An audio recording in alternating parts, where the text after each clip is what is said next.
Hi everyone, आज हम शुरू करने जा रहे हैं लिविंग वर्ल्ड का लेक्चर नंबर 2। लिविंग वर्ल्ड के लेक्चर नंबर 1 जो आपको पहले दिन लिया था, उसमें आपको लिविंग और नॉन लिविंग का बहुत अच्छे से कैरेक्टराइजिंग फीचर्स, डिफाइनिंग फीचर्स और यूनिक फीचर्स समझाया गया था। और आपको पता है उसका यूनिक फीचर क्या क्या होगा।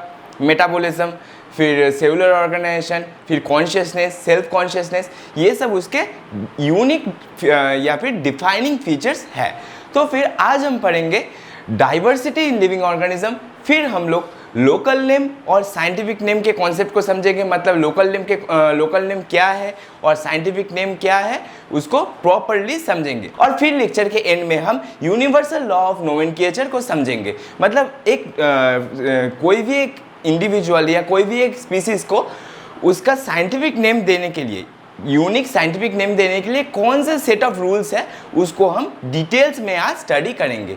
तो सभी इधर उधर देखना बंद कर दीजिए, एक नोटबुक, पेन और एनसीईआरटी बुक लेकर बैठ जाए। मैं हूं शाहिन मजूमदार और आप देख रहे हैं स्टडी डाइवर्सिटी। तो let's start our today's topic.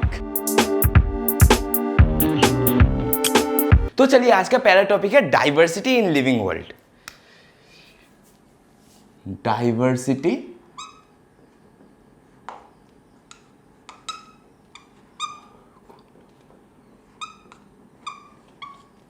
in living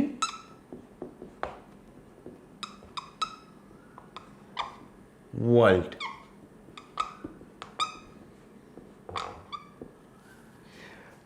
इसमें क्या कहा गया है कि अगर आप अपने टेरेस में चले जाए, लेट्स सपोज आप अपने सुबह उठकर अपने छत में चले गए, वहाँ पर आप छत के अराउंड में, छत के जो सीलिंग है उसके अराउंड में वेरियस टाइप्स ऑफ ऑर्गेनिज्म को देख पाएंगे। जैसे अगर आप इस साइड देखें तो फिर एक कैट को देख पाए, इस साइड देखें तो फिर एक डॉग को देख पाए, फिर ऊपर देखें आसमान में बर्ड उड़ रहा है, ऐसे वेरियस टाइप्स ऑफ ऑर्गेनिज्म को देखेंगे। यह बताया गया है कि एवरी ऑर्गेनिज्म जो आप देखते हैं, एवरी वेरियस ऑर्गेनिज्म जो आप इधर उधर देखते हैं, वो सभी डिफरेंट स्पीसीज को रिप्रेजेंट करते हैं। तो फिर हम लोग लिखते हैं कि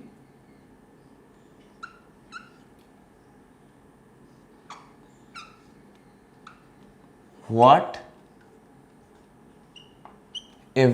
organism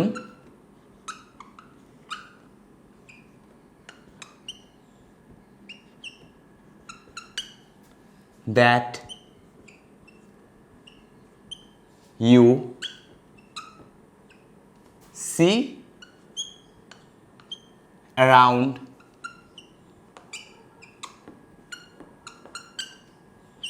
yourself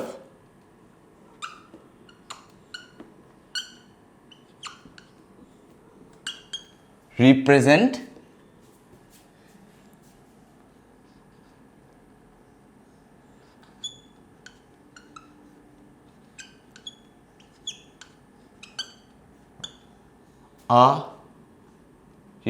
different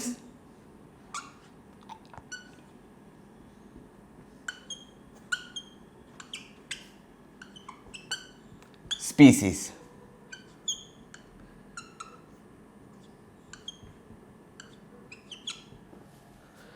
मतलब आप अपने अराउंड क्या क्या देख पाएंगे। आप अपने अराउंड देख पाएंगे, एक सपोज एक कैट देख पाए,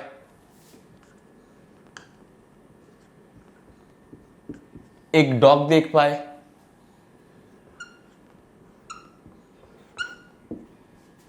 एक बर्ड को देख पाए,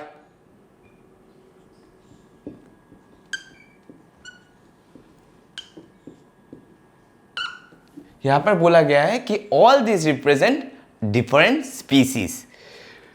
फिर अगर आप मान लीजिए कि अगर आप अभी कुछ देर पहले आप छत में थे, अभी आप मान लीजिए आप एक मिलियनेयर हो, हाँ, और आपके छत में एक हेलीपैड है। आप उस हेलीकॉप्टर पे चढ़ गए और उसको ऊपर उठाने लगे। फिर क्या होगा, आपका व्यूइंग एरिया, जो आप एरिया देख रहे थे, व्यूइंग एरिया बढ़ जाएगा। आप अपने छत पे बैठकर आपके अराउंड, मतलब सराउंडिंग्स में जो एरिया या फिर जो जितने ऑर्गेनिज्म देख रहे थे, आप जब हेलीकॉप्टर को ऊपर ले जाने शुरू करोगे तो फिर उस आपका व्यूइंग एरिया बड़ा हो जाएगा, आप पूरे शहर में जो ऑर्गेनिज्म है उन सभी को देख पाओगे। तो फिर यहां पर बोला गया है जब भी आप का एरिया ऑफ ऑब्जर्वेशन बढ़ जाएगा या फिर व्यूइंग एरिया बढ़ जाएगा या फिर आप एक लार्ज एरिया के अंदर सर्च करोगे तो आपको ग्रेटर नंबर ऑफ ऑर्गेनिज्म देखने को मिलेगा। मतलब हम लोग लिख सकते हैं whenever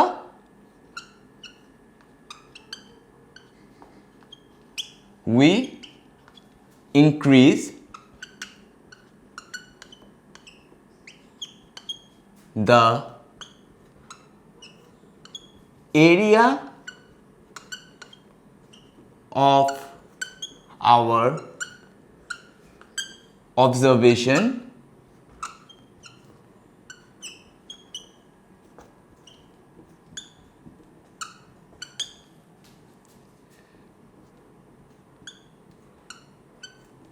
the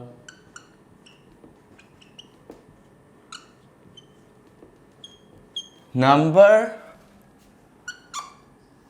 of species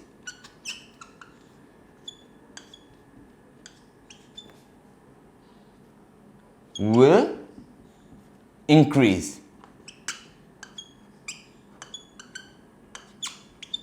मतलब जब भी हम अपना एरिया ऑफ ऑब्जर्वेशन को बढ़ा देंगे, एरिया ऑफ आवर ऑब्जर्वेशन इसको बढ़ा देंगे, तभी नंबर ऑफ स्पीसीज जो हम आसपास देख पाते हैं वो इंक्रीज हो जाएगा।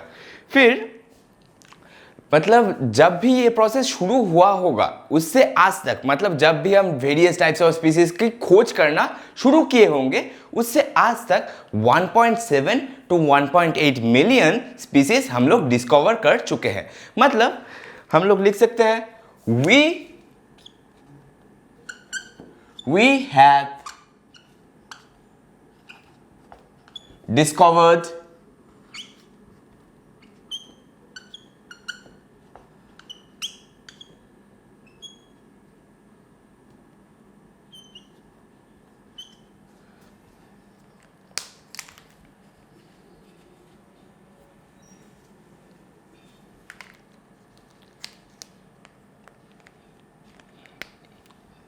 1.7 to 1.8 million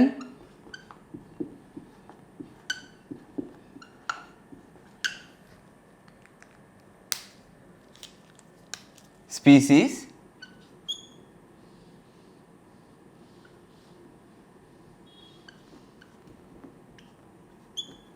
in the world। मतलब पूरे धरती में हम आज तक इतने स्पीसीज को डिस्कवर कर पाए हैं। इतने स्पीसीज 1.7, इससे बहुत इंपॉर्टेंट एमसीक्यूज आते हैं। मतलब इतने स्पीसीज स्पेसिफिकली हम लोग डिस्कवर कर पाए हैं। अभी इन सभी स्पीसीज को जो हम लोग अपने अराउंड देख सकते हैं, आप सपोज एक स्पेसिफिक लोकेशन में रह रहे हो, हाँ आप सपोज डिजर्ट में रह रहे हो, तो आप क्या देख पाओगे? तो आप कैमल्स को देख पाओगे, प्लांट्स में आप लोग कैक्टस को देख पाओगे। अभी आप लोग सभी चले आए अमेज़न रेन फॉरेस्ट में, तो फिर आप क्या देख पाओगे? आप लोग एक various types of specifically various types of diversity को देख पाओगे। वेरियस टाइप्स ऑफ प्लांट भी डिजर्ट से चेंज हो जाएगा। फिर आप लोग चले गए एराइड रीजन में, तो फिर वहां भी आप लोग डिफरेंट टाइप्स ऑफ ऑर्गेनिज्म को देख पाओगे। वैसे ही बताया गया है कि स्पेस के अनुसार, जो भी स्पेस है उसके अनुसार डाइवर्सिटी का चेंज होता है, उसके अनुसार आप अपने सराउंडिंग्स में डिफरेंट टाइप ऑफ स्पीसीज को ऑब्जर्व कर पाओगे। तो फिर हम इसे ही कहते हैं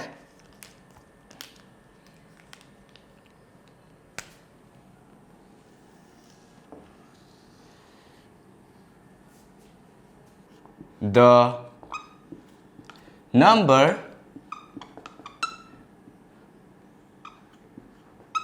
or type of organisms, type of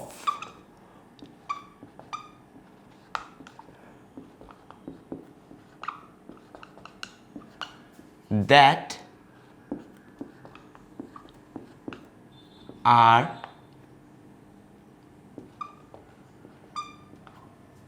present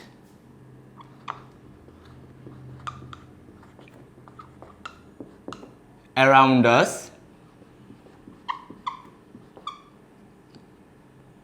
present on this planet लिखिए, प्रेजेंट ऑन दिस प्लैनेट लिखिए, ये तो स्पेसिफिक होगा बहुत। Present on this planet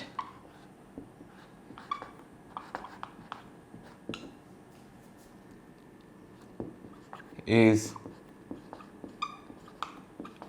known as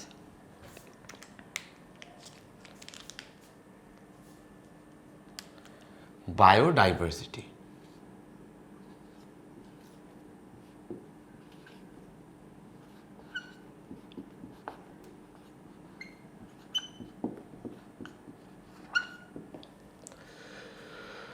तो फिर आप पहले इसको लिख लीजिए, बायोडाइवर्सिटी के कॉन्सेप्ट को समझ लीजिए, इसको कॉपी में नोट डाउन कर लीजिए।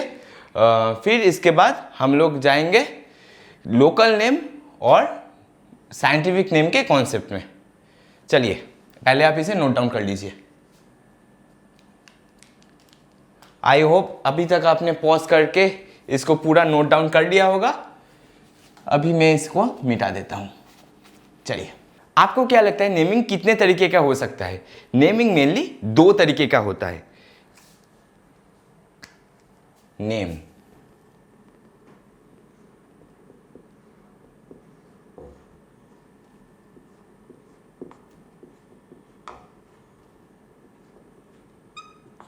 Name mainly 2 types. एक हो सकता है क्या? एक हो सकता है local name, local name, name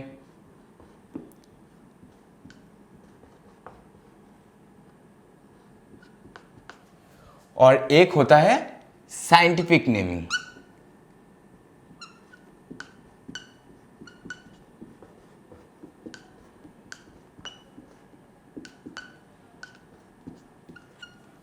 name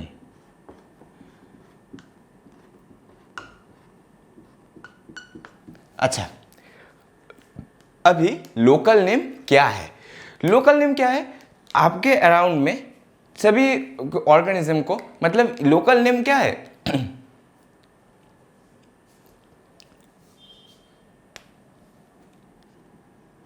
name अभी देख लेते हैं लोकल नेम क्या है। लोकल नेम एक रीजन वाइज वेरी करता है, मतलब आपको आपके घर में एक स्पेसिफिक नेम से बुलाया जाता है, हाँ वो आपके घर तक ही सीमित रहता है, पर स्कूल में जाकर क्या वही नेम से आपके दोस्त बुलाते हैं? कुछ कुछ को बुलाते हैं, किसी किसी को बुलाते होंगे, पर मैक्सिमम केसेस में स्कूल में एक अलग नाम होता है लोगों का। तो फिर हम लोग बता सकते हैं कि local name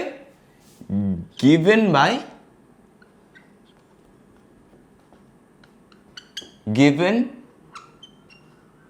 by local residential peoples।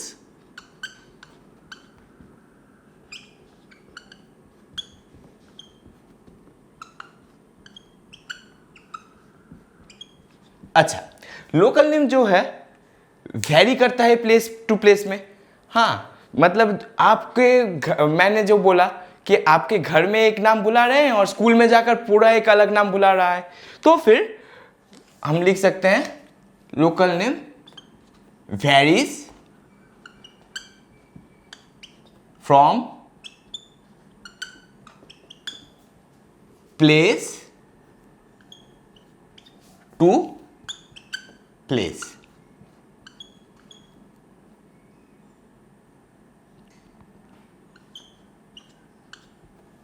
हाँ, फिर लोकल नेम का क्या हो सकता है? लोकल नेम देने से एक कंफ्यूजन क्रिएट हो सकता है।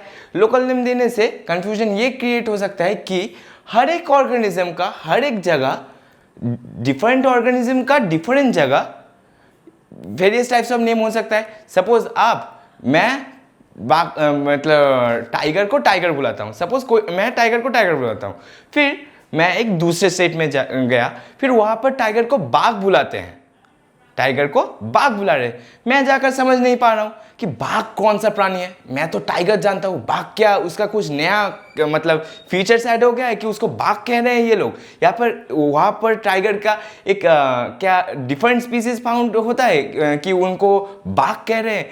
तो फिर हम लोग बता सकते हैं कि varies from place to place और इट creates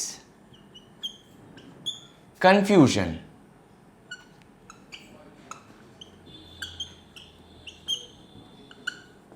among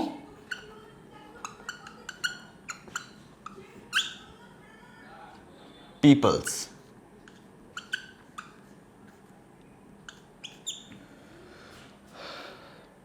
तो फिर हम लोग देख लेते हैं अभी कि प्रॉब्लम्स, लोकल नेम देने से मैंने बता दिया कि कंफ्यूजन क्रिएट होगा। हाँ, तो फिर अब देख लेते हैं कि लोकल नेम देने से क्या क्या प्रॉब्लम होता है। मैं कंफ्यूजन बोला तो फिर कुछ तो डिमेरिट जरूर होगा, इसकी वजह से कंफ्यूजन क्रिएट हो रहा है। तो फिर चलिए अभी देख लेते हैं कि कौन कौन से प्रॉब्लम्स क्रिएट हो सकते हैं। अभी लोकल नेम की डिमेरिट समझने के लिए आपको मैं एक स्टोरी बताता हूं। चलिए इसको लिख लीजिए। ये स्टोरी बिल्कुल भी साइंटिफिक नेम के अंदर नहीं आ रहा है, ये मैं लोकल नेम ही पढ़ा रहा हूं। तो फिर ये है हमारा चिंटू, हम लोग इसे चिंटू बोलते हैं। अभी चिंटू को घर में सभी लोग अलग अलग नाम से पुकारते हैं, बहुत प्यारा है घर का। देखिए चिंटू को स्कूल में सभी लोग बुलाते हैं चिंटू, जो कि उसका असली नाम है। फिर उसके फादर जी, उसके पिताजी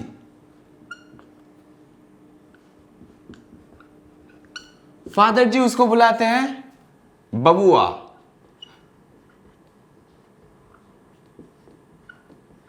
हाँ, फादर जी बबुआ बुलाते हैं। फिर मदर क्या बुलाते हैं?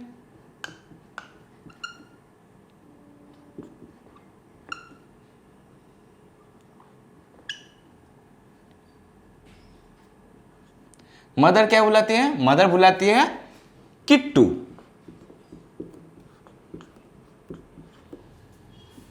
फिर उसके दादी क्या बुलाती है? उसके ग्रैंड मदर क्या बुलाती है?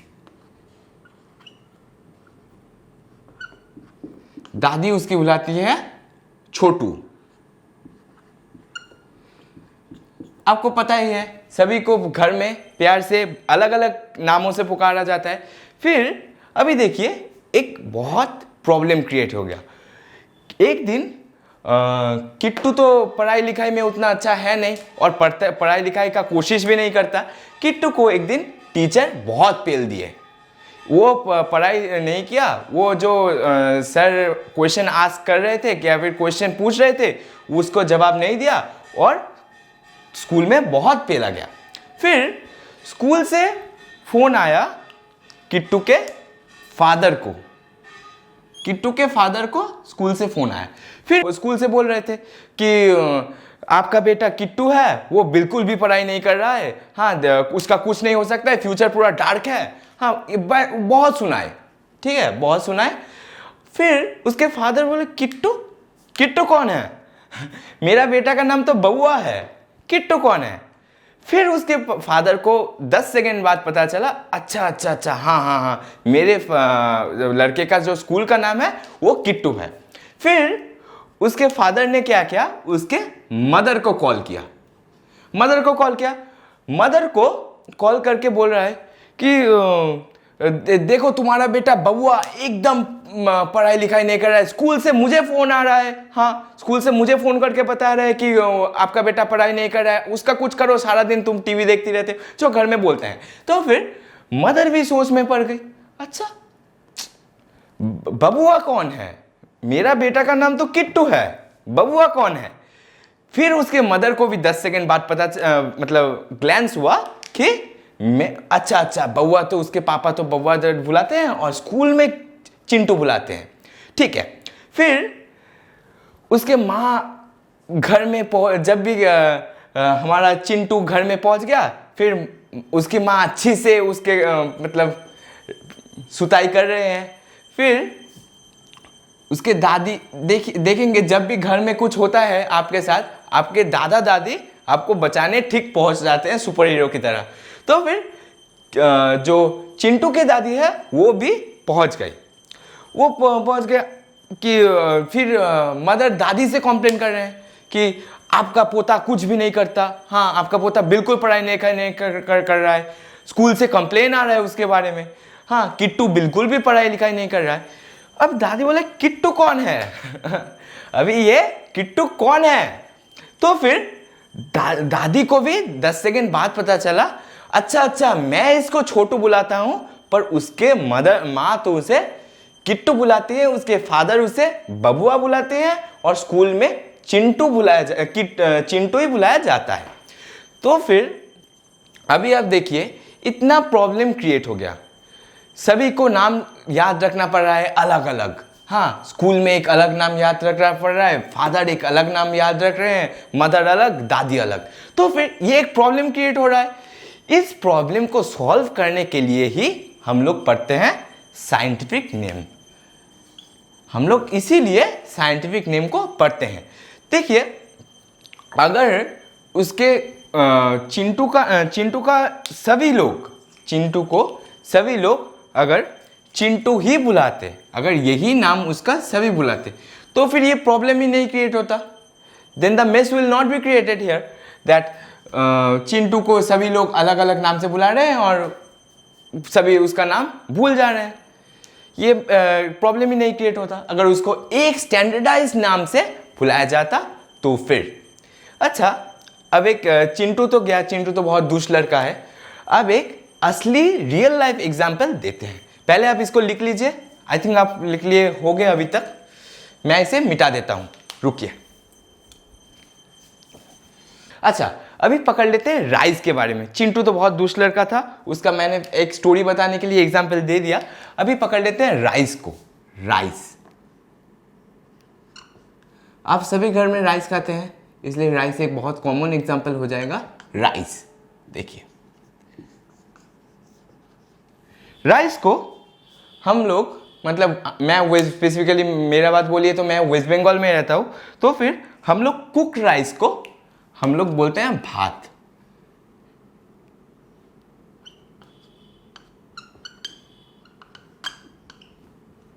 बंगाली में क्या बोलते हैं राइस को? भात बोल रहे हैं।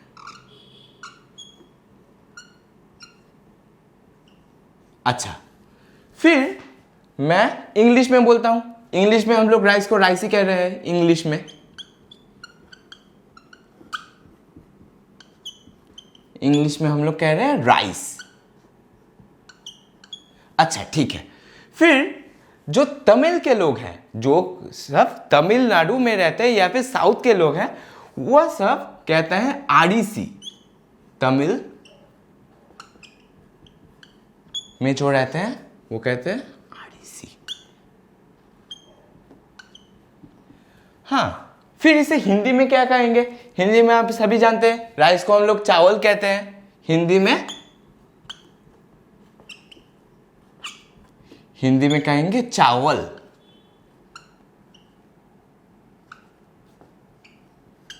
फिर जो पंजाबी लोग होते हैं या फिर पंजाब से बिलोंग करते हैं, वो लोग क्या कहेंगे?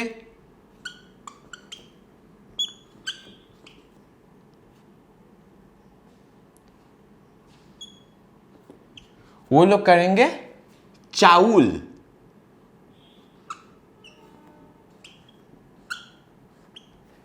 तो फिर देखिए अभी एक बहुत बड़ा प्रॉब्लम क्रिएट हो गया। क्या प्रॉब्लम क्रिएट हो गया आप ही बताइए?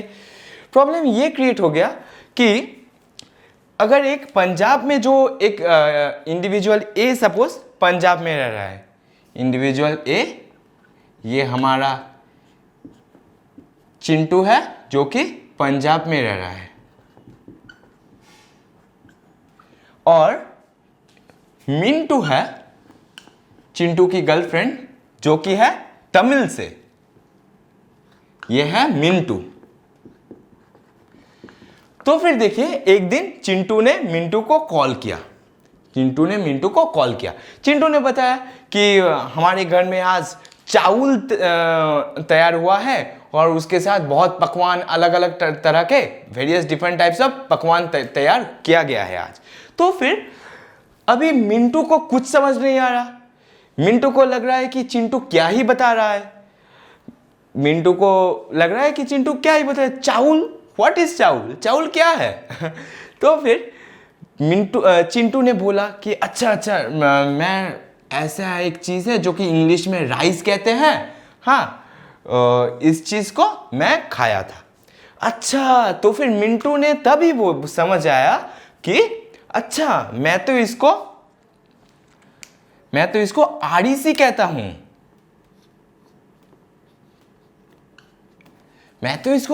तुम इसको चावल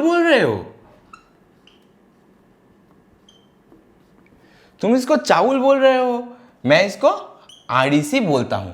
तो फिर देखिए यहां पर एक कंफ्यूजन क्रिएट हो गया, कि चिंटू इसको अलग नाम से पुकार रहा है और मिंटू इसको अलग नाम से पुकार रहा है। तो फिर अगर मैं ऐसा करूं कि मैं एक ऐसा नाम दूं कि कोई भी दुनिया से आप किसी भी कोने में चले जाए, राइस को उसी नाम से बुलाया जाएगा। तो फिर मैं राइस को नाम दे देता हूं ओराइजा सटाइवा।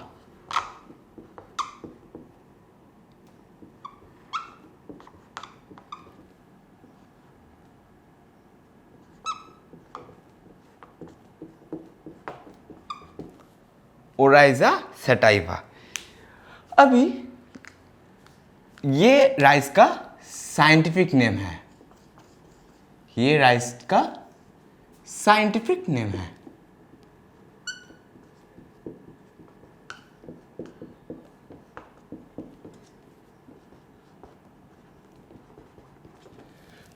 मैंने क्या बोला, साइंटिफिक नेम देने से, तो फिर आपको समझ आ गया होगा अभी तक कि साइंटिफिक नेम देने से क्या क्या फायदा हो सकता है।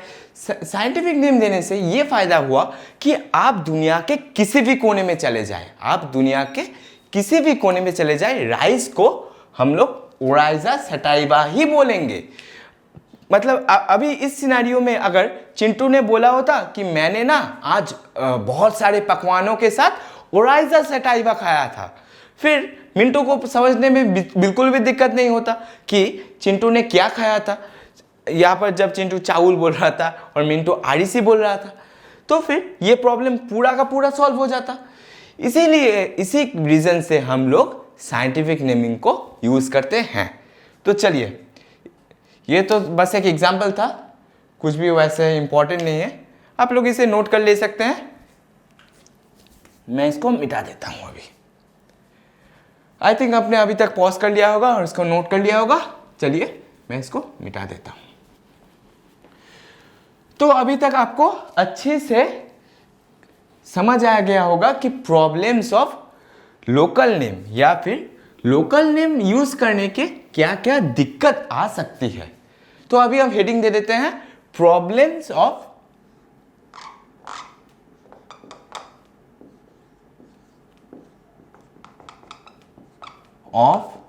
using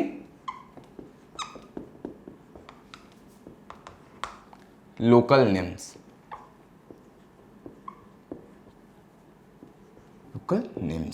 अच्छा, तो फिर problems of using local name क्या क्या होगा। पहला प्रॉब्लम क्या आप समझ पाए इस दो स्टोरी से। एक तो मैं चिंटू का स्टोरी बोला था और एक राइस का बोला कि local name varies from place to place.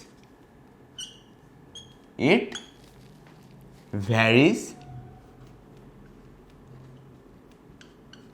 from place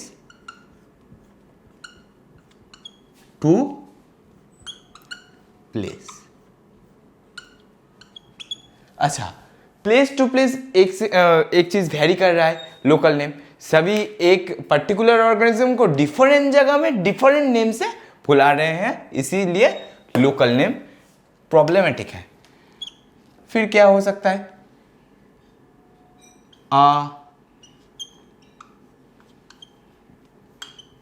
specific organism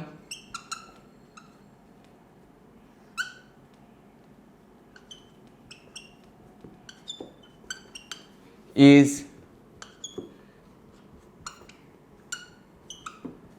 known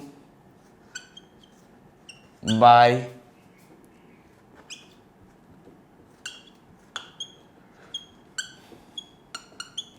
different name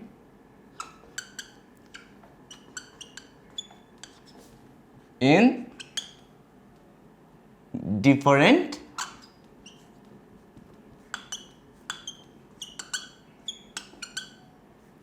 places।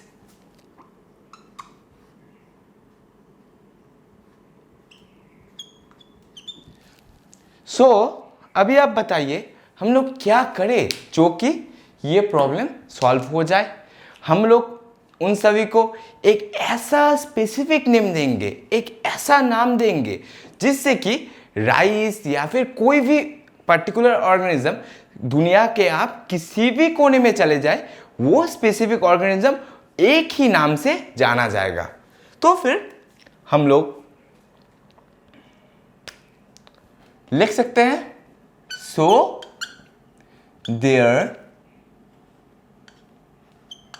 Is a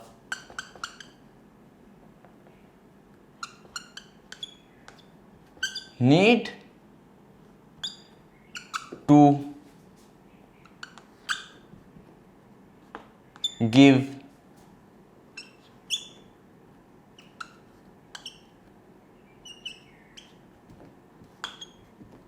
specific names to each and every organism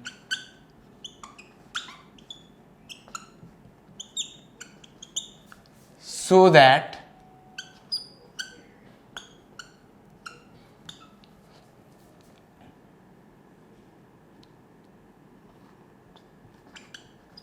the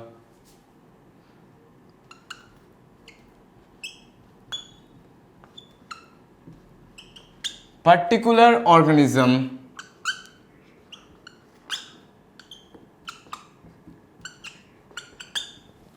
is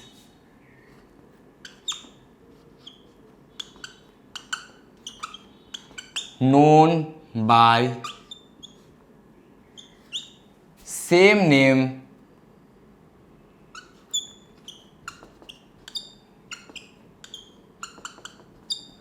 all over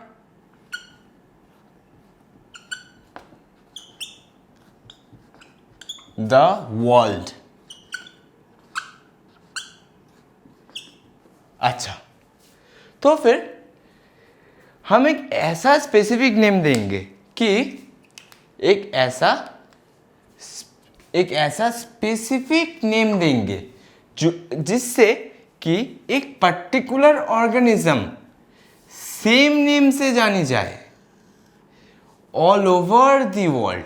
इससे ही सारे प्रॉब्लम सॉल्व हो जाएगा। सभी problem का जड़ यही था कि डिफरेंट ऑर्गेनिज्म को हम डिफरेंट नेम से बुला रहे थे, तो सारा प्रॉब्लम इससे सॉल्व हो जाएगा। फिर हम लिख सकते हैं, this process of giving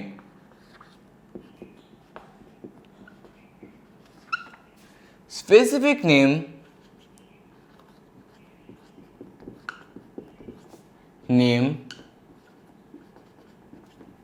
to the organism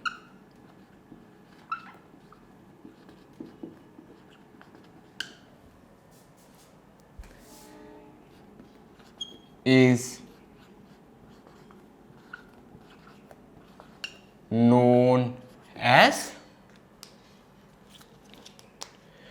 nomenclature.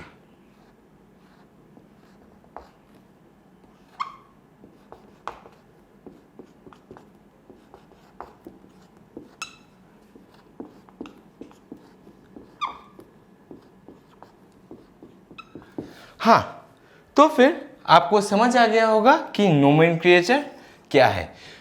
एक गिविंग मतलब मैं अगर साफ लैंग्वेज में बोलूं तो फिर किसी भी ऑर्गेनिज्म को अगर आप साइंटिफिक नेम दोगे, किसी भी ऑर्गेनिज्म को आप उसको स्पेसिफिक साइंटिफिक नेम दोगे तो वो प्रोसेस जो हमें फॉलो करना होगा तो फिर उसमें हम कहेंगे नोमेनक्लेचर। चलिए इसे पहले नोट कर लीजिए। तो चलिए मैं इसे मिटा देता हूं। अभी हम लोग जाएंगे हमारे नेक्स्ट टॉपिक में। हमारा नेक्स्ट टॉपिक क्या है? Basic processes of taxonomy. जो कि हम ये नेम दे रहे हैं, हाँ, कोई भी ऑर्गेनिज्म को उसके साइंटिफिक नेम देंगे, उसका बेसिक प्रोसेस क्या क्या होगा, चलिए उसे देख लेते हैं।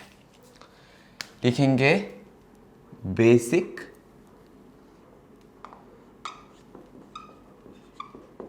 Process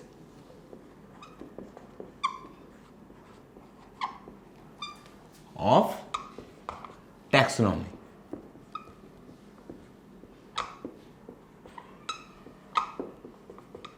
of taxonomy. तो basic processes of taxonomy various steps आता है। वो वेरियस स्टेप्स क्या क्या है चलिए देख लेते हैं। पहला स्टेप क्या है? कैरेक्टराइजेशन।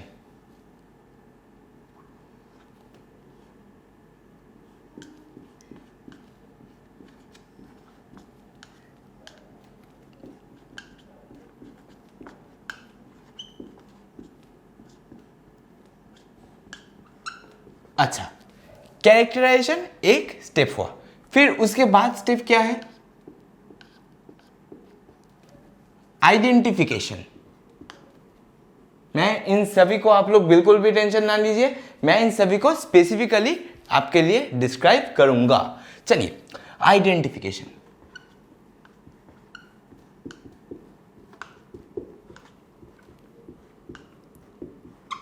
अच्छा, आइडेंटिफिकेशन हो गया। फिर उसके बाद क्या है? उसके बाद है कैरेक्टराइजेशन।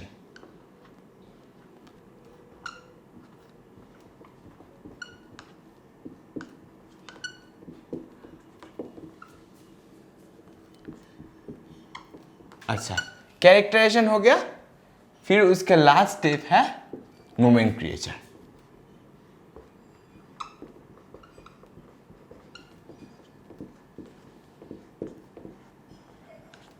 अच्छा, अब देख लीजिए, ये चारों जो स्टेप्स है, ये चारों जो स्टेप्स है, ये सब, इन सभी को बोला जाता है कि बेसिक प्रोसेसेस ऑफ टैक्सोनॉमी। मतलब कोई भी ऑर्गेनिज्म को उसका साइंटिफिक नेम देने के लिए इन सभी स्टेप्स के थ्रू गुजरना पड़ता है। चलिए हम अभी एक एक स्टेप को अलग अलग करके डिफाइन करेंगे। कैरेक्टराइजेशन। कैरेक्टराइजेशन क्या है? कैरेक्टराइजेशन वर्ड सुन के ही आपके दिमाग में क्या आता है कि कोई भी ऑर्गेनिज्म का एक स्पेसिफिक सेट ऑफ कैरेक्टर्स को लिख लेना या फिर नोट डाउन कर लेना। तो फिर हम लोग लिख सकते हैं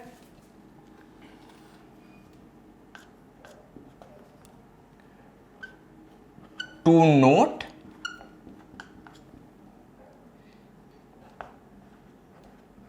various characters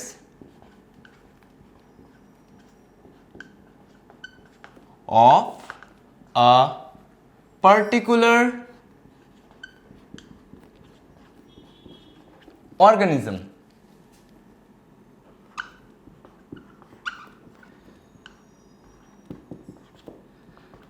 अच्छा,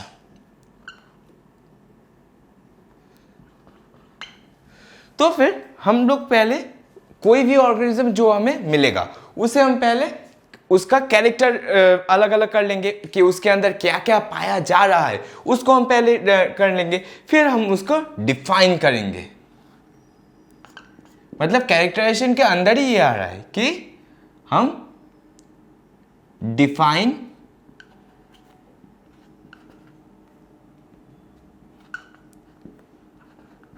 bye its features.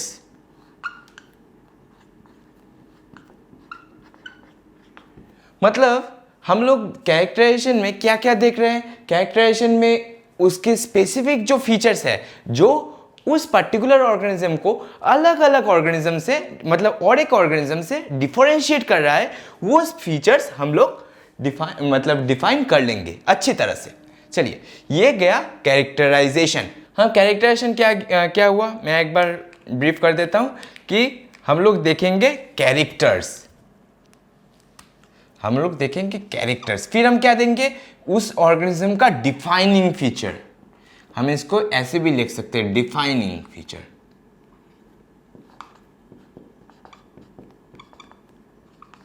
Defining features.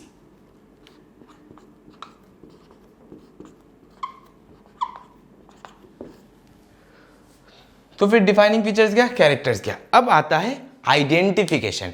Identification में हम क्या करेंगे, हम उस स्पेसिफिक ऑर्गेनिज्म को पकड़ेंगे और जो भी ऑर्गेनिज्म हमें आज तक पता है या फिर जो भी ऑर्गेनिज्म हम आज तक डिस्कवर्ड कर चुके हैं उससे उसको मैच करके देखेंगे कि उसका कैरेक्टर, इसमें जो कैरेक्टर हम पाए वो कैरेक्टर कौन से ऑर्गेनिज्म से मैच करता है। तो हम इसे क्रॉस मैचिंग करके देखेंगे कि हमारे पास जो भी एग्जिस्टिंग स्पीसीज है या फिर जो भी एग्जिस्टिंग ऑर्गेनिज्म है उससे हम क्रॉस करके देखेंगे कि हमें कौन सा ऑर्गेनिज्म इससे क्लोजली मैच हो रहा है। चलिए, अभी आइडेंटिफिकेशन में तो फिर हम क्या लिख सकते हैं, हम लिख सकते हैं to know what organism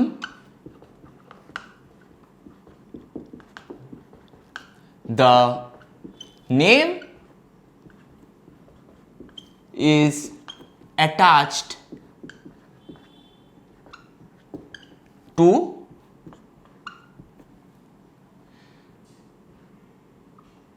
by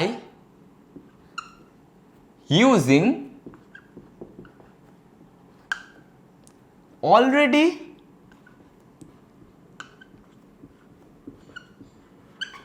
defined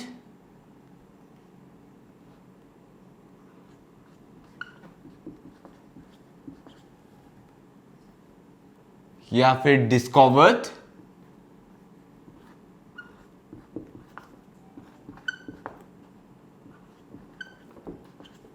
species या फिर ऑर्गेनिज्म। हाँ, मतलब हम उस स्पेसिफिक ऑर्गेनिज्म जो हमें मिला उसको हम मैच करके देखेंगे कि एग्जिस्टिंग कौन से ऑर्गेनिज्म से वो मैच कर रहा है। अच्छा, तो फिर हम और एक चीज क्या बता सकते हैं, हम आइडेंटिफिकेशन में और भी लिख सकते हैं कि कंपेयरिंग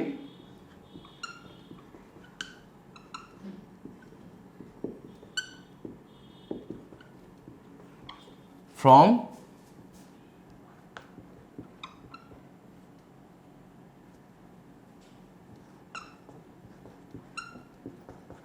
the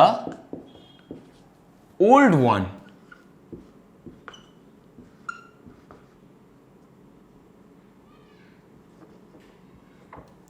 मतलब जो भी हमारे पास एग्जिस्टिंग ओल्ड ऑर्गेनिज्म डिस्कवर्ड होगा उससे हम कंपेयर करेंगे। आई होप आइडेंटिफिकेशन आपको समझ आ गया होगा।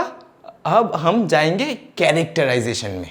अच्छा, तो फिर कैरेक्टराइजेशन अब क्या है, कैरेक्टराइजेशन है हमें इधर क्या मिला, पहले से शुरू करते हैं। चलिए, हमें इधर क्या मिला, हमें क्लासिफिकेशन में हम लोग कैरेक्टर्स को देखें कि वेरियस टाइप्स ऑफ कैरेक्टर या फिर डिफाइनिंग फीचर जो भी ऑर्गेनिज्म का होगा हम लोग उसे नोट कर लिए। फिर हम लोग देखें आइडेंटिफिकेशन में, हम लोग आइडेंटिफिकेशन में चले गए, जो भी एग्जिस्टिंग ऑर्गेनिज्म हम लोग डिस्कवर कर चुके हैं उससे हम लोग क्रॉस मैच करके देखें। हाँ, फिर हम लोग आए कैरेक्टराइजेशन में। कैरेक्टराइजेशन में हम लोग क्या करेंगे, कैरेक्टराइजेशन में हम लोग उस स्पेसिफिक ऑर्गेनिज्म को एक पर्टिकुलर ग्रुप में क्लासिफाई करेंगे। चलिए, कैरेक्टराइजेशन क्या है, हम लोग क्या लिख सकते हैं, to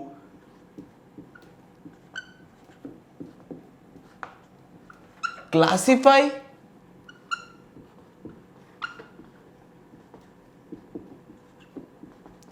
organism into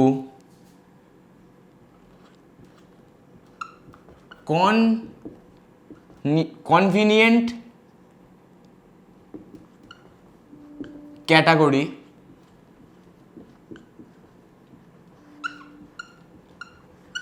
by using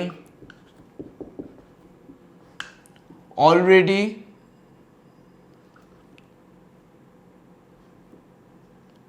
by using defined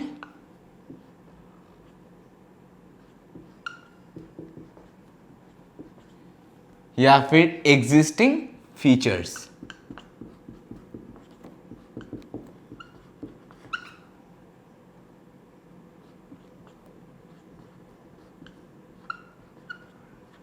अच्छा, हम लोग इस मतलब कैरेक्टराइजेशन में हम लोग तो फिर क्या कर रहे हैं, हम लोग उस स्पेसिफिक ऑर्गेनिज्म को डिफरेंट ग्रुप में रखेंगे कि जो डिफरेंट टैक्सोनॉमिक ग्रुप्स है, हाँ टैक्सोनॉमिक हायरार्की में डिफरेंट जो भी टैक्सोनॉमिक ग्रुप्स है हम लोग उसे टैक्सोनॉमिक ग्रुप में रखेंगे और उसके एग्जिस्टिंग फीचर्स को हम लोग देखेंगे और उसे वेरियस कन्वीनियंट कैटेगरी में रखेंगे।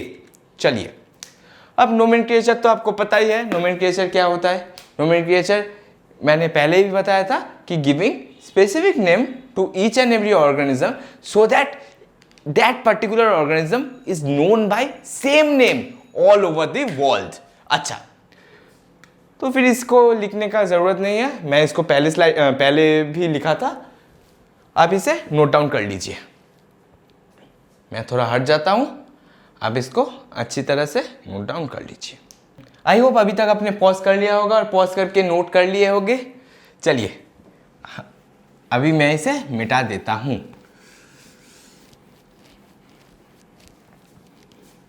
अच्छा, अब हम लोग देखेंगे साइंटिफिक नेम क्या है। मतलब मैं तो बहुत देर से बोला जा रहा हूं कि स्पेसिफिक नेम देंगे, साइंटिफिक नेम देंगे, ये नेम देंगे, वो नेम देंगे, तो फिर साइंटिफिक नेम है क्या, ये हम अभी देख लेंगे। चलिए, what is scientific name.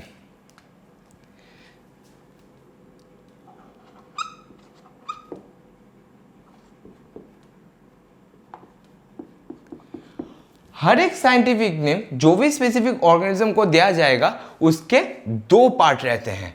Scientific name consist of two parts. वो पार्ट्स क्या क्या है? पहला पार्ट है generic name,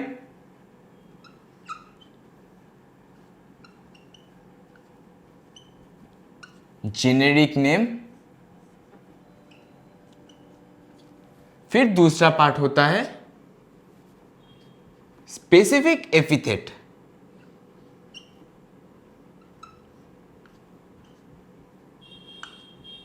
specific epithet.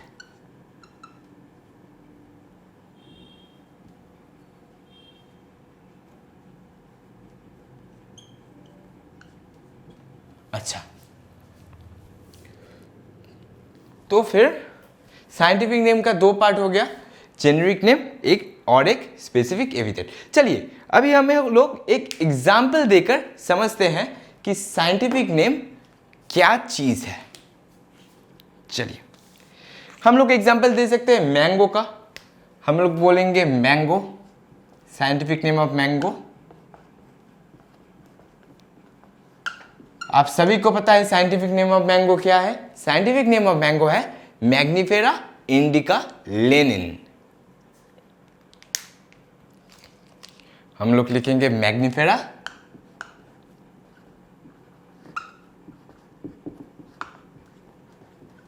Indica Lenin. अच्छा, तो फिर अब बोलिए यहां पर मैग्निफेरा क्या है?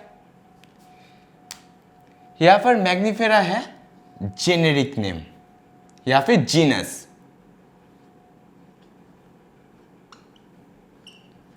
और इंडिका क्या है? इंडिका जो है वो है स्पीसीज नेम।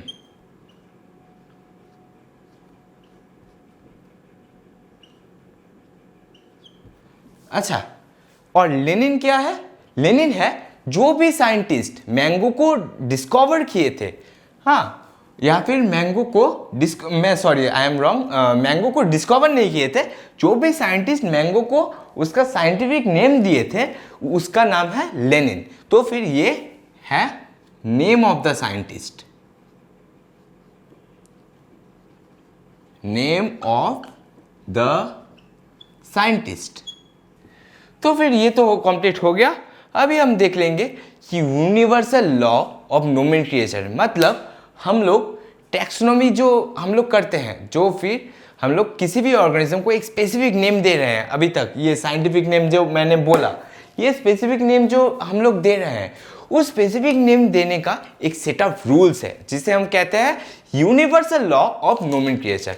अभी हम लोग उन यूनिवर्सल लॉ ऑफ नोमेनक्लेचर को देख लेंगे या फिर स्टडी कर लेंगे। चलिए अभी देख लेते हैं कि कौन से सेट ऑफ रूल्स है जिसके अनुसार या जिनको फॉलो करके हम कोई भी ऑर्गेनिज्म को स्पेसिफिक नेम देते हैं, या फिर हम लोग अभी देखेंगे यूनिवर्सल लॉ ऑफ नोमेनक्लेचर। चलिए, पहला लॉ क्या बोलता है? पहला लॉ यूनिवर्सल लॉ में क्या बोलता है? Biological names are generally in Latin or written in italics. They are Latinized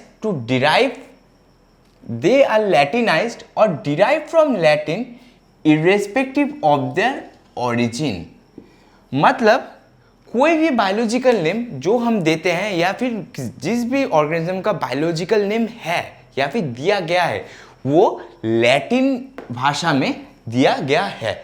तो फिर उसका ओरिजिन अगर डिफरेंट भी हो तो फिर उसे लैटिन में नाम दिया जाएगा या फिर लैटिन भाषा में उसका नामकरण होगा। चलिए अब इस सेकंड रूल देख लेते हैं क्या बोलता है। First word of the biological name represent genus while the second word represent specific epithet. ये मैं आपको पहले भी बोला था, जो कि इसका पहले का स्लाइड था या फिर पहले जो लिखा था इसके पहले ही, उसमें ही बताया था कि बायोलॉजिकल नेम का दो पार्ट होता है। एक पहला जो पार्ट है उसे हम कहते हैं जो पहला जो पार्ट है उसे हम कहेंगे जेनस, और जो उसके सेकंड पार्ट होगा जो फिर उसके बाद आएगा उसे हम उसका स्पेसिफिक एपिथेट कहेंगे। चलिए अभी आते हैं थर्ड रूल में। थर्ड रूल क्या बोलता है?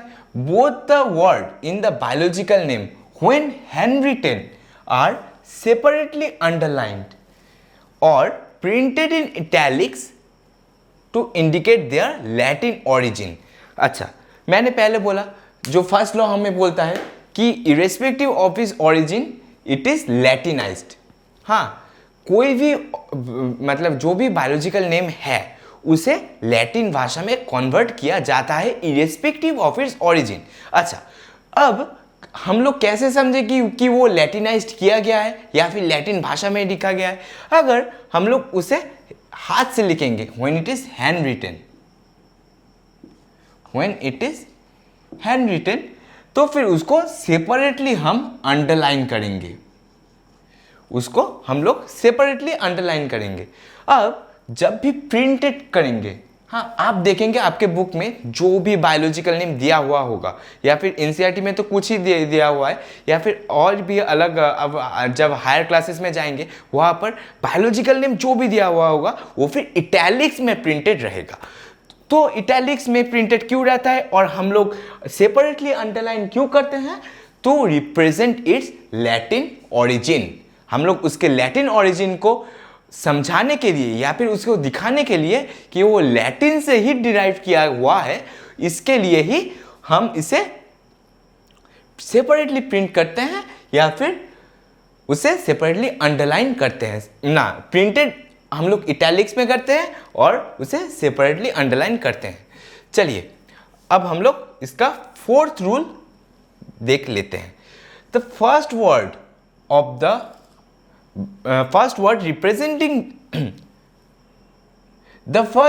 representing the genus start with capital letter।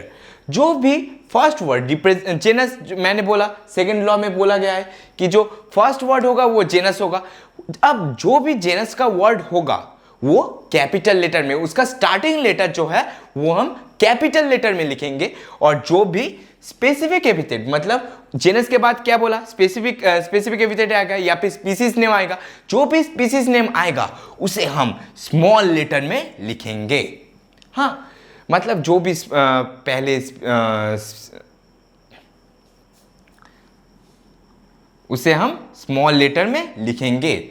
मतलब जो भी जेनस नेम होगा वो कैपिटल लेटर में होगा, उसका स्टार्टिंग लेटर कैपिटल लेटर में होगा, और जो भी स्पेसिफिक एपिथेट होगा उसका स्टार्टिंग लेटर स्मॉल लेटर में होगा। अभी हम देख लेते हैं, एक एग्जाम्पल देख लेते हैं। मैंने पहले भी जो एग्जाम्पल दिया था मैंगो का, वही दूंगा, मैंगो।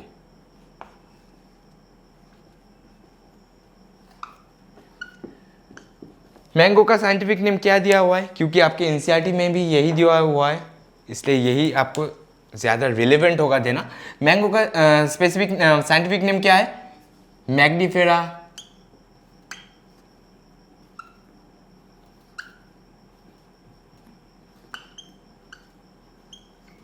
इंडिका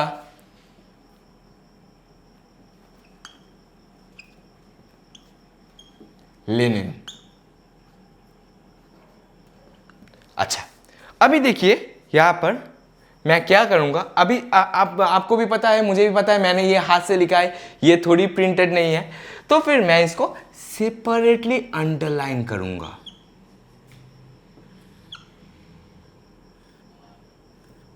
मैं इसको सेपरेटली अंडरलाइन करूंगा। अभी देखिए इस नाम का 3 पार्ट है। मैग्नीफेरा, मैग्नीफेरा क्या है, जीनस नेम। इंडिका क्या है, इंडिका स्पेसिफिक एपिथेट है या फिर स्पीसीज नेम है। मैग्नीफेरा क्या है, मैग्नीफेरा है जीनस नेम। जीनस नेम, ये क्या है, स्पीसीज नेम है।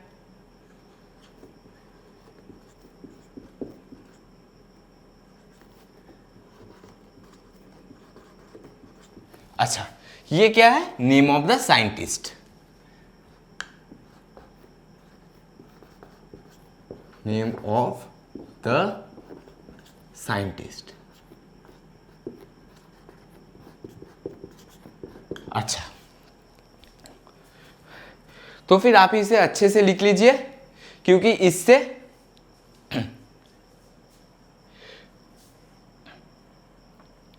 तो फिर आप इसे अच्छे से लिख लीजिए, क्योंकि इससे एमसीक्यू आने के चांसेस बहुत है, और ये आपको कॉन्सेप्ट बिल्डिंग में भी बहुत हेल्प करेगा। क्योंकि कोई भी आप जब हायर क्लासेस में भी पढ़ेंगे, आप ऐसा मत सोचिए कि बायोलॉजी का स्टडी अभी इस मतलब नीट के लिए सीमित है या फिर बोर्ड के लिए सीमित है।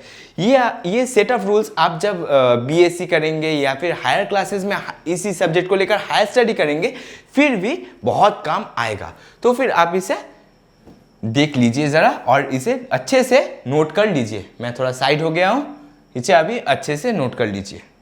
तो मैं जब आपको बेसिक प्रोसेस ऑफ टैक्सोनॉमी पढ़ा रहा था, तब एक इंपॉर्टेंट प्रोसेस का नाम लिया था, जो कि था क्लासिफिकेशन। अभी हम क्या करेंगे, क्लासिफिकेशन को और एक बार डिफाइन करेंगे, और क्लासिफिकेशन की हेल्प से हम लोग टैक्सा को या फिर टैक्सॉन को एक अलग लेवल में समझेंगे। चलिए, तो फिर मैं एक हेडिंग दूंगा, classification.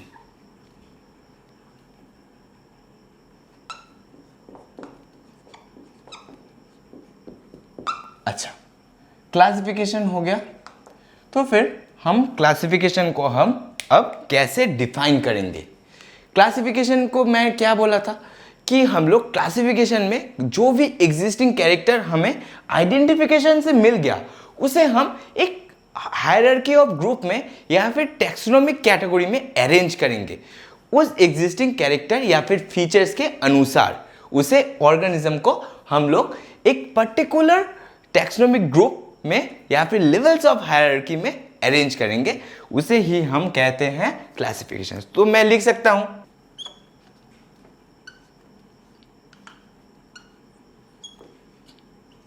Classification is the process in which anything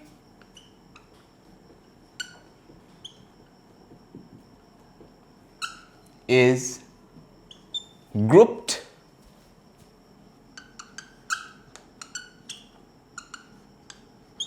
into convenient category.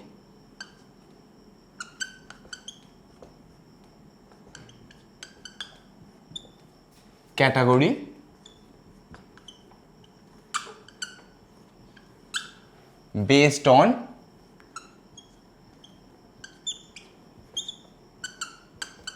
easily observable character.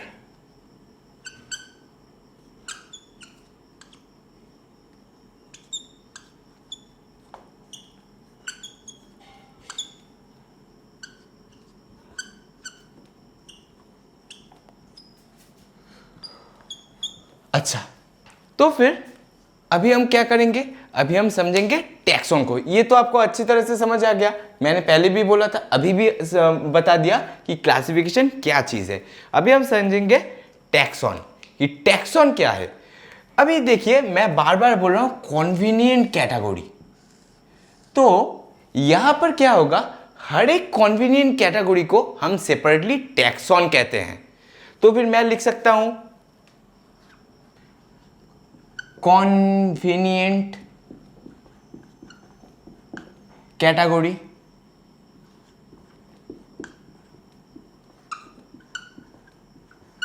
used to study organisms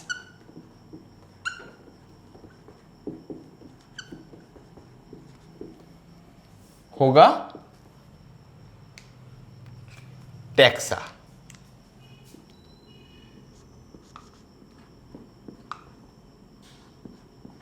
अच्छा, फिर हम लोग बोल सकते हैं taxa represent category at a different level. हम लोग लिखेंगे taxa represent category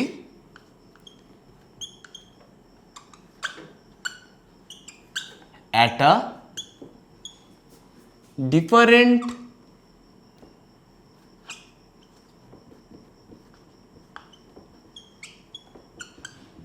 level।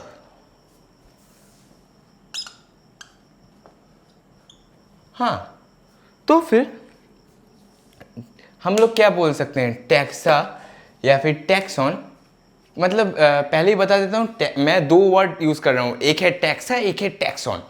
Taxa जो है वो है प्लूरल फॉर्म, और टैक्सॉन जो है वो है सिंगुलर फॉर्म। मतलब एक ही चीज़ है, एक का सिंगुलर है और एक है प्लूरल। ठीक है, मतलब अगर बहुत सारे कैटेगरी बताए तो फिर हम बताएंगे टैक्सा, और हम लोग अगर सिंगुलर कैटेगरी बताए, मतलब एक कैटेगरी को बताए, तो फिर हम लिखेंगे टैक्सॉन। अच्छा, तो फिर टैक्सॉन या फिर टैक्सा क्या चीज है।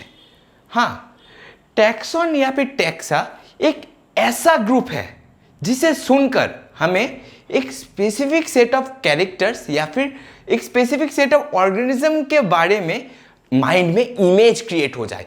अब अगर आप डॉग, कैट या फिर कोई भी बर्ड को देखें, तो फिर आप ऐसा सोच सकते हैं, मतलब जस्ट आपको मैं बताऊं कि आपको एक डॉग के बारे में सोचना है, तो कि आपके माइंड में किसका पिक्चर आएगा, आप ही बताइए।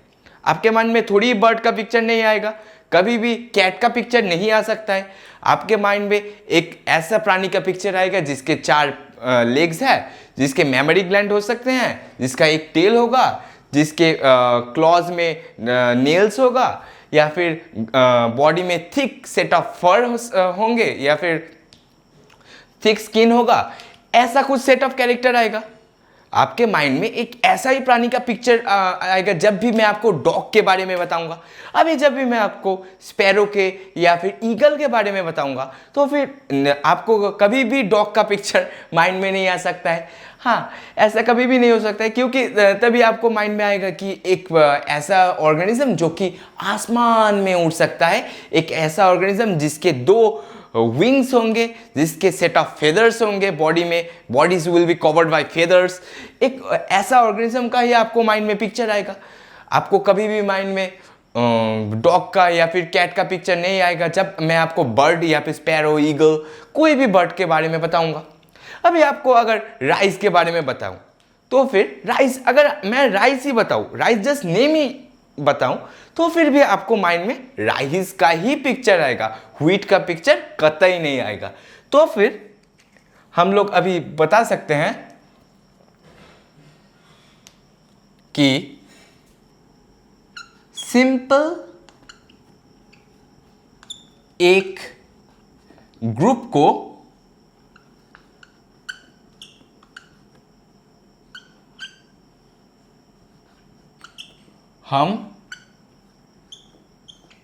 मैं थोड़ा इंग्लिश में इसको लिख देता हूं ताकि आप बेटर समझ पाओ। सिंपल एक ग्रुप को हम कैटेगरी कहेंगे।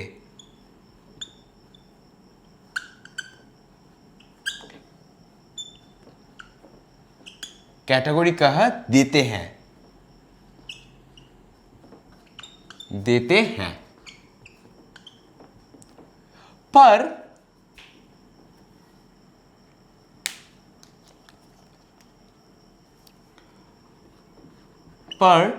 टैक्सॉन एक ऐसा कैटेगरी है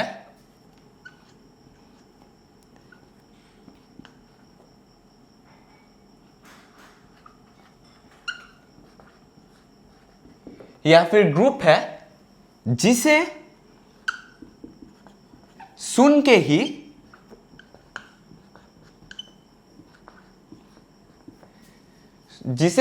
ही माइंड में फीचर्स आए।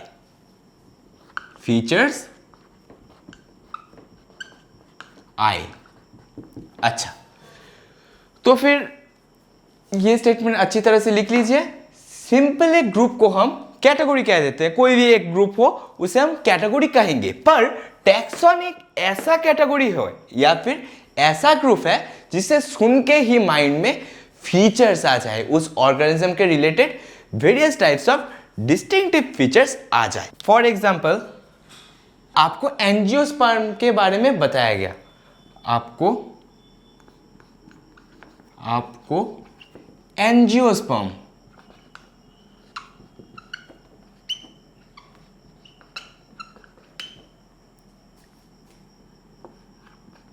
के बारे में बताया गया।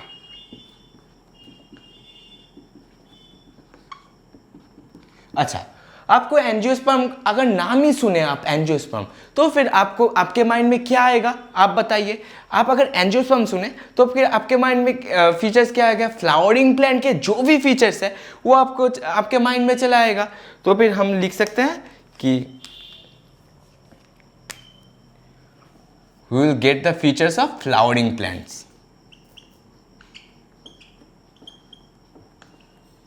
Flowering plants. अच्छा, फिर ये हो गया। अभी अगर आपको बर्ड्स के बारे में बताया गया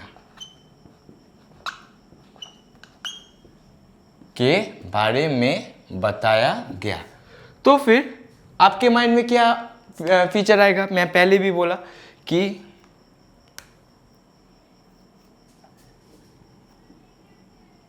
fly in sky, have wings. फिर क्या हो सकता है आप बताइए? फिर हैव अ बिग, बिग, ऐसे बहुत से फीचर आपके माइंड में चला आएगा।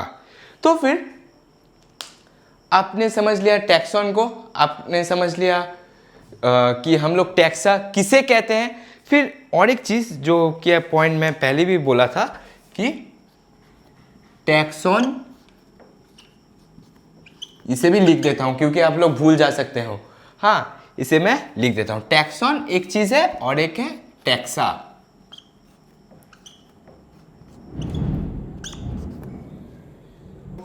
टैक्सॉन होगा सिंगुलर और टैक्सा जो होगा, टैक्सा होगा प्लूरल फॉर्म, टैक्सा होगा प्लूरल। अच्छा, तो फिर आप इसे जल्दी से अभी लिख लीजिए, मैं इसे मिटा दूंगा। चलिए जल्दी से पॉज कीजिए और पॉज करके लिख लीजिए। अच्छा चलिए, अभी मैं इसे मिटा देता हूं आपके लिए और अभी हम आज के एक इम्पॉर्टेंट टॉपिक में जाएंगे। आजकल तो बहुत गर्मी बढ़ रहा है, मतलब ग्लोबल वार्मिंग अपने पीक पे है। इतना गर्मी पहले कभी नहीं हुआ। कलकत्ते में, मैं वेस्ट बंगाल में रहता हूँ और कलकत्ता में तो अभी लगभग 52 चल रहा है। मैं नहीं जानता कि आप कहाँ से देख रहे हो, पर कलकत्ता में मतलब रहना, मतलब एसी के बिना रहना या फिर नॉर्मली घर से काम में निकलना बहुत दिक्कत हो गया है। मतलब सच में बहुत, मतलब ग्लोबल पेड़, मतलब कोई भी मेट्रोपॉलिटन सिटी पकड़ लीजिए, दिल्ली, मुंबई, कोलकाता, चेन्नई, बेंगलोर, पेड़ तो है ही नहीं। कुछ स्पेसिफिक रीजन को छोड़कर या फिर कुछ स्पेसिफिक पेरीफेरी रीजन को छोड़कर पेड़ तो है भी नहीं। खैर, आप हम मिलकर क्या कर सकते हैं। चलिए नेक्स्ट टॉपिक पढ़ते हैं, बेसिस ऑफ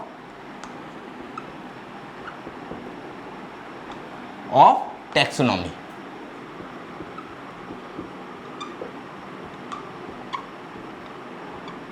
मतलब मैंने अभी तक जो जो बोला कि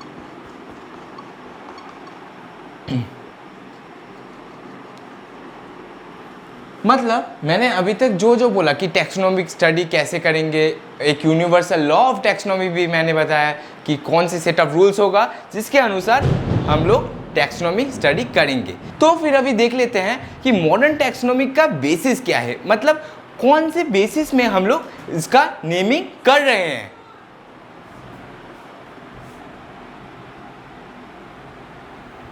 चार मेनली इंपॉर्टेंट पॉइंट्स है, उसमें से पहला है एक्सटर्नल और internal structure of organism.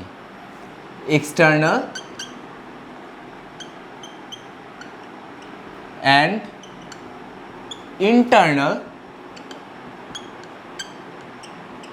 Structure of organism. अच्छा, फिर सेकंड क्या बता सकते हैं, मैं पहले लिख लेता हूं फिर आपको स्पेसिफिकली एक एक करके बताऊंगा। चलिए, फिर सेकंड क्या हो सकता है, स्ट्रक्चर ऑफ सेल।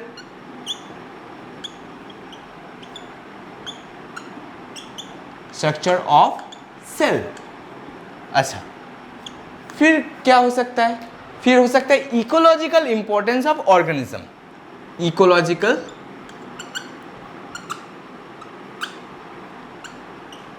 importance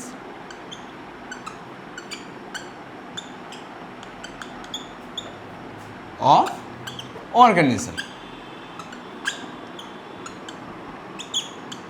अच्छा, फिर फोर्थ पॉइंट क्या हो सकता है, डेवलपमेंटल प्रोसेस।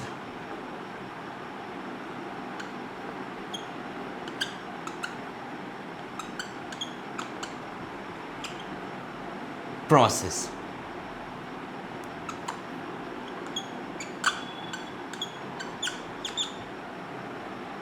अच्छा, तो फिर पहला पॉइंट देख लेते हैं क्या लिखा हुआ है, external and internal structure of organism.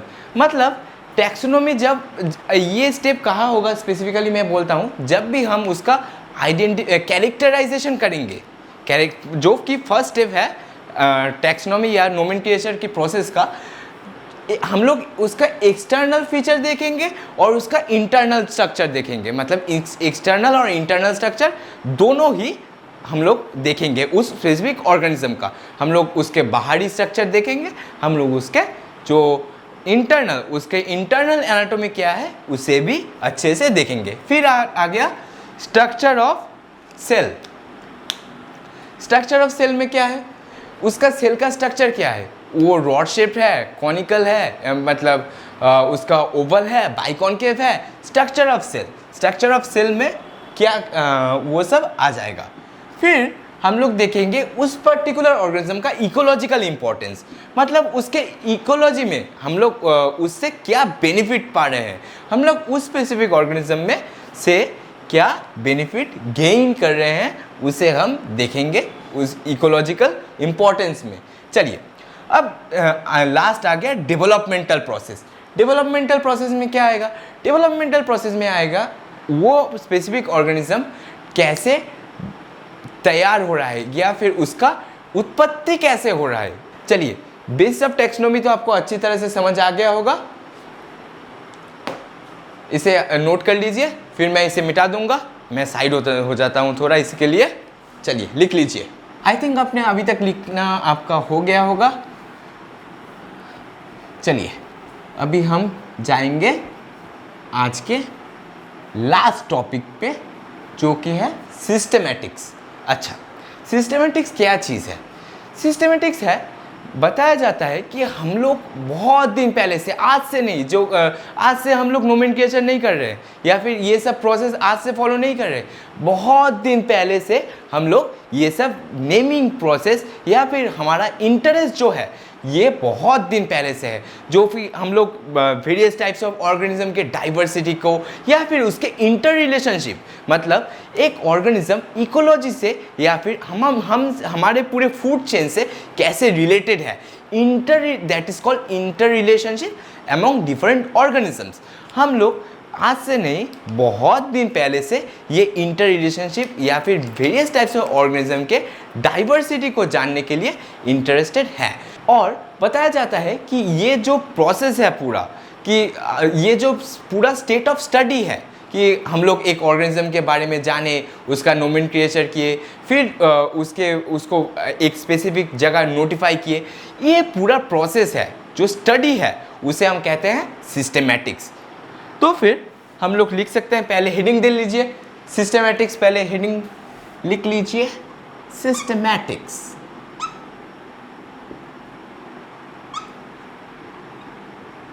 चलिए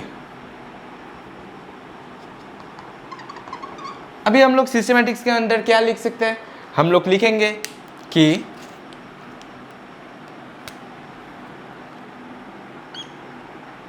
human beings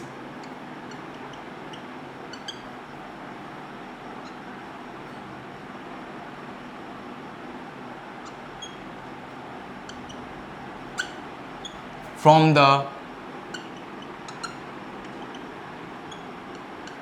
long time not only interested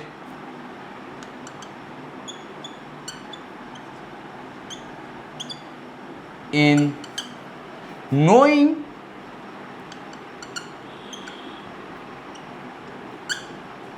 about various organisms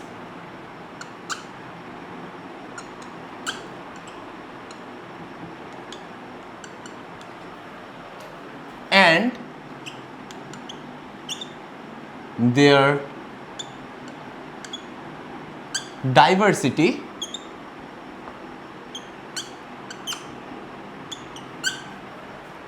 but also inter relationship, एक सेकंड, इंटर रिलेशनशिप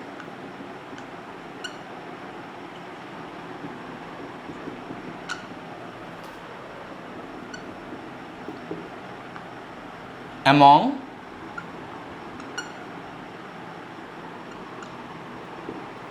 various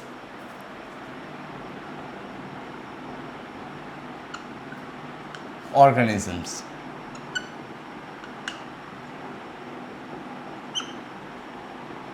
अच्छा, मैं इस पॉइंट को एक बार डिफाइन कर देता हूं आपके लिए।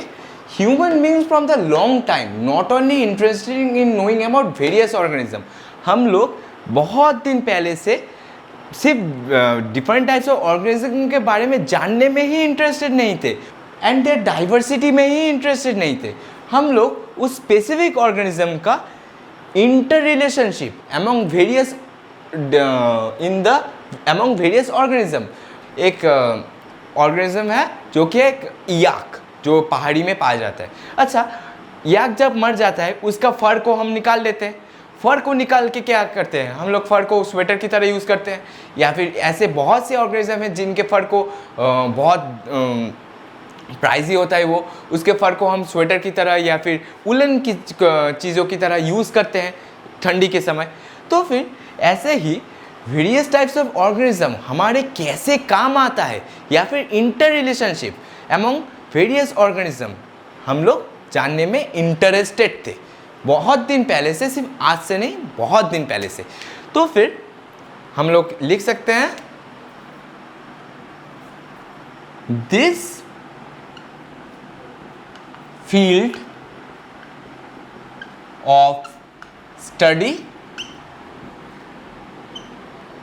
is known as systematics।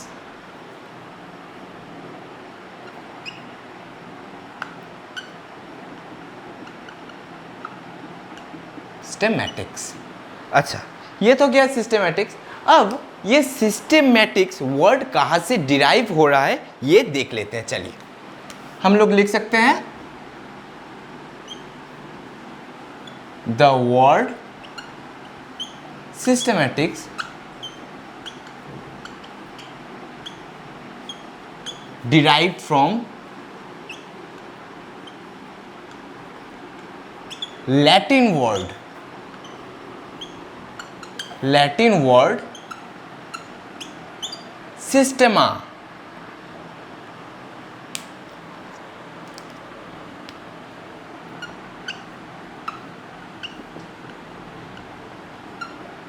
हाँ, जो लैटिन वर्ड सिस्टेमा है उससे सिस्टेमैटिक वर्ड डिफाइंड हुआ था या फिर डिराइव किया गया है। अभी आप बताइए कि सिस्टेमा वर्ड का मतलब क्या है। सिस्टेमा वर्ड लैटिन से डिराइव जरूर किया गया है, पर इसका एक स्पेसिफिक मीनिंग होगा। तो द वर्ड सिस्टेमा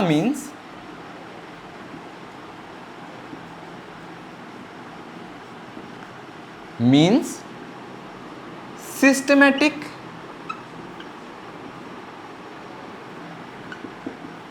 अरेंजमेंट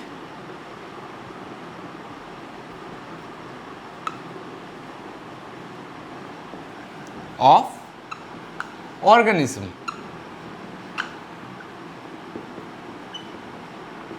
जो कि मतलब सिस्टमा मतलब क्या है, एक सारे ऑर्गेनिज्म को एक स्पेसिफिक ऑर्डर में अरेंज करना, एक सिस्टमेटिक मैनर में अरेंज करना, उसे हम सिस्टमा कहते हैं। अभी जो कि एक मशहूर साइंटिस्ट कैरोलस लिनियस है, आप सभी को पता होगा कैरोलस लिनियस कौन है।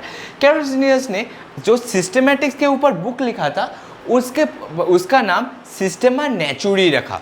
तो फिर हम लोग लिख सकते हैं कि Linnaeus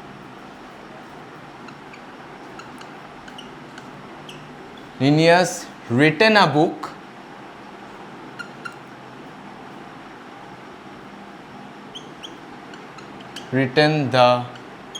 book Systema Naturae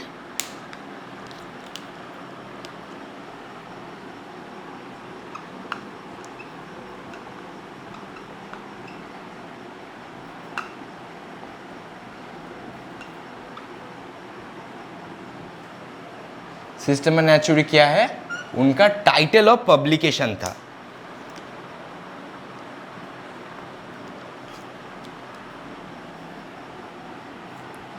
title of publication.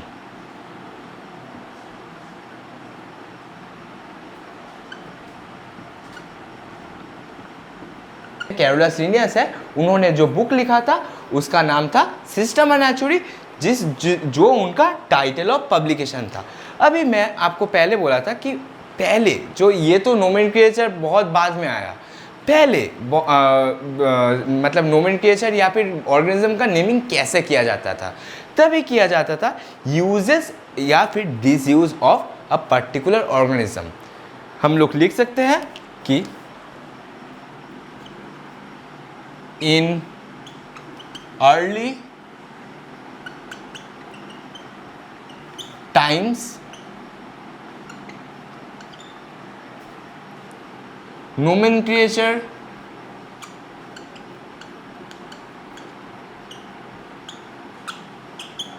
is based on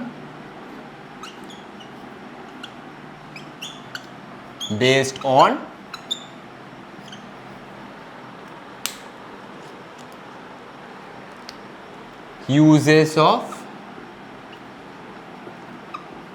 various organism।